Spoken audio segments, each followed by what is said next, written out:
Halo semuanya, perkenalkan nama saya Idio Nyoman Gede Mantra dengan NIM 23095111050. Kelas C. Pada kesempatan kali ini saya akan membuat video mengenai antraks pada sapi. Video ini merupakan tugas case-based learning dari ilmu penyakit bakteri dan jamur veteriner. Nah, adapun pokok pembahasan dari video yang akan saya buat yaitu yang pertama, latar belakang, kemudian permasalahan, ketiga pembahasan, keempat upaya pemecahan masalah, dan yang terakhir yaitu kesimpulan. Nah, yang pertama yaitu latar belakang. Antraks merupakan penyakit hewan menular yang disebabkan oleh bakteri Bacillus anthracis. Antraks umumnya menyerang hewan herbivora seperti sapi, kambing, domba, dan lainnya, serta dapat menular ke manusia. Bakteri penyebab antraks, apabila terpapar udara, akan membentuk spora yang sangat resisten terhadap kondisi lingkungan dan bahan kimia, termasuk disinfektan tertentu, dan dapat bertahan selama puluhan tahun di dalam tanah. Karena keberadaan spora yang merupakan sumber infeksi ini ditemukan di tanah, antraks juga sering disebut penyakit tanah. Yang selanjutnya yaitu kasus.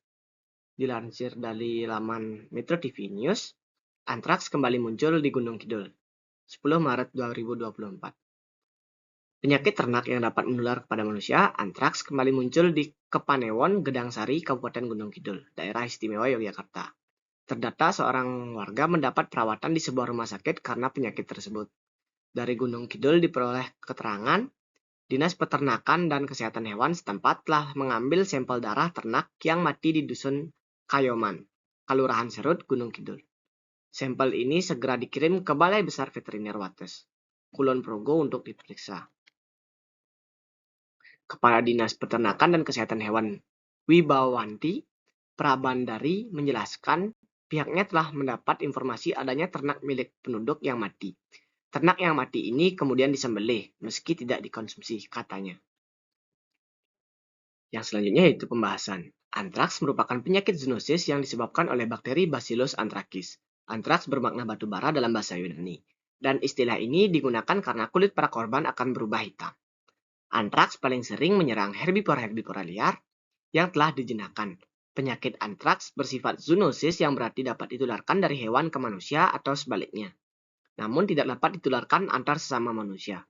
Bakteri ini mampu membentuk endospora yang tahan sehingga puluhan tahun di dalam tanah, sehingga menjadi sumber infeksi daerah endemis. Dan berakibat sulitnya eradikasi.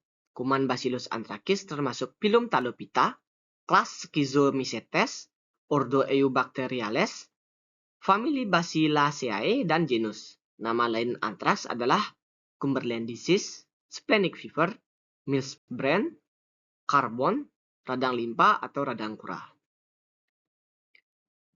Antraks disebabkan oleh bakteri Bacillus anthracis yang merupakan bakteri berbentuk batang besar dengan ujung persegi dan sudutnya yang tajam dengan ukuran panjang 3-5 mikrometer dan lebar 1-2 mikrometer. Bakteri ini bersifat gram-positif yang akan tampak berwarna biru ungu di bawah mikroskop bila diwarnai dengan gram. Pemeriksaan di bawah mikroskop terhadap preparat ulas yang diambil dari spesimen darah atau jaringan hewan penderita akan tampak bakteri ini tersusun berpasangan, berantai maupun sendiri-sendiri dengan gambaran khas seperti ruas pohon bambu atau bambu tree appearance. Bacillus anthracis dapat membentuk endospora yang berbentuk oval dan terletak sentral, tidak lebih besar daripada diameter berbentuk vegetatifnya.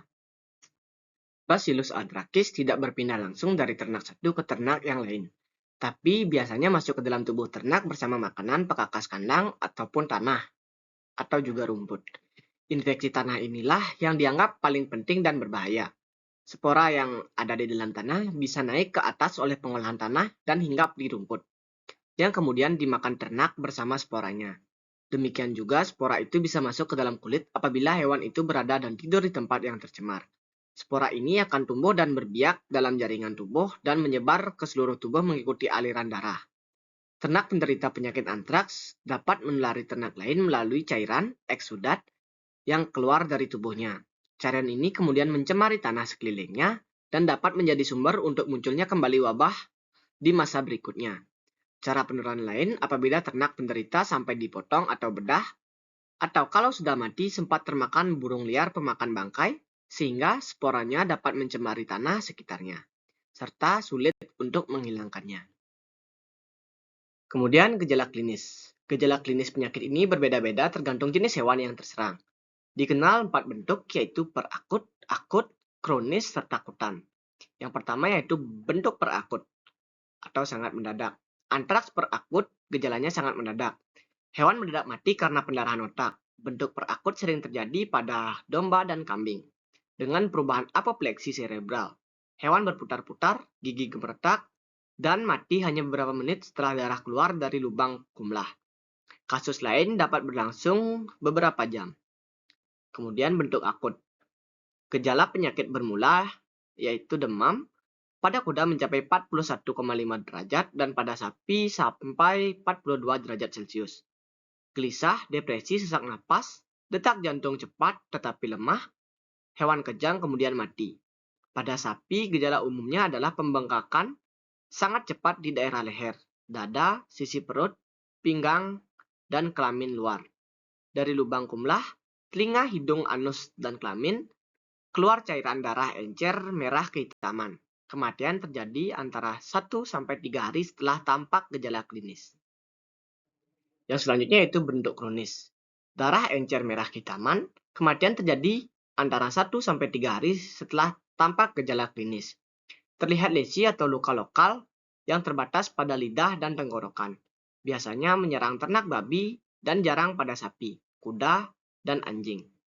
Penyakit berakhir setelah 10-36 jam atau kadang-kadang mencapai 2-5 hari, tetapi pada sapi dapat berlangsung 2-3 bulan. Pada ternak babi dapat mati karena antraks akut tanpa gejala, atau mati tercekik karena pembekakan tenggorokan, ataupun berangsur dapat sembuh pada antraks kronis yang ringan. Kemudian bentuk kutan, ditandai dengan pembengkakan di macam-macam tempat di bagian tubuh. Terdapat pada sapi dan kuda, bila luka-luka atau lecet-lecet kulit dicemari oleh kuman antraks. Yang selanjutnya yaitu upaya pemecahan masalah. Yang pertama, penyakit antraks dapat dicegah dengan vaksinasi rutin sesuai anjuran. Sedangkan bagi yang sakit dapat diobati dengan antibiotik penisilin dikombinasikan dengan roboransia, mengandung kalsium dan lain-lain. Pemberian antibiotik secara intramuskuler untuk ternak dewasa 20.000 IU atau International Unit per kilogram dan anak setengahnya setelah 4-5 hari berturut-turut. Bangkai hewan yang mati karena penyakit antraks harus segera dimusnahkan dengan dibakar hangus dalam lubang sedalam 2-2,5 atau 3 meter kemudian dikubur. Cegah jangan sampai dimakan oleh hewan pemakan bangkai. Cegah pula perluasan penyakit. Setelah hewan mati atau sembuh, kandang dan semua perlengkapan yang tercemar harus didesinfeksi. Kandang dari bambu atau alang-alang dan semua alat-alat yang tidak dapat didesinfeksi harus dibakar. Hewan penderita antraks harus diasingkan sedemikian rupa, terpisah dengan hewan lain. Pengasingan sedapat mungkin di kandang atau tempat hewan sakit.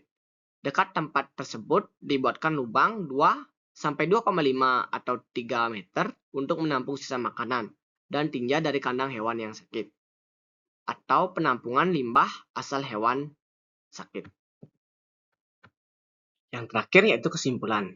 Antraks pada hewan adalah penyakit menular yang disebabkan oleh bakteri Bacillus anthracis. Penyakit ini terutama menyerang hewan herbivora seperti sapi, kambing, dan domba melalui kontak dengan spora yang terdapat di tanah, air, atau pakan yang terkontaminasi.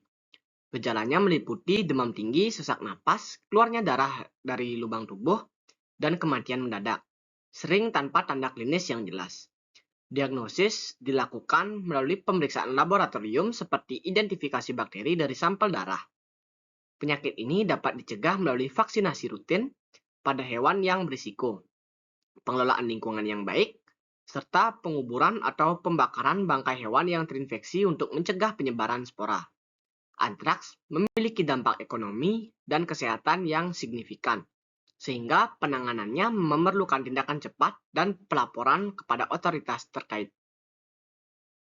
Nah, sekian penjelasan yang bisa saya sampaikan. Saya mohon maaf bila terdapat kesalahan kata atau perbuatan yang tidak berkenan dalam video ini. Akhir kata, saya ucapkan terima kasih.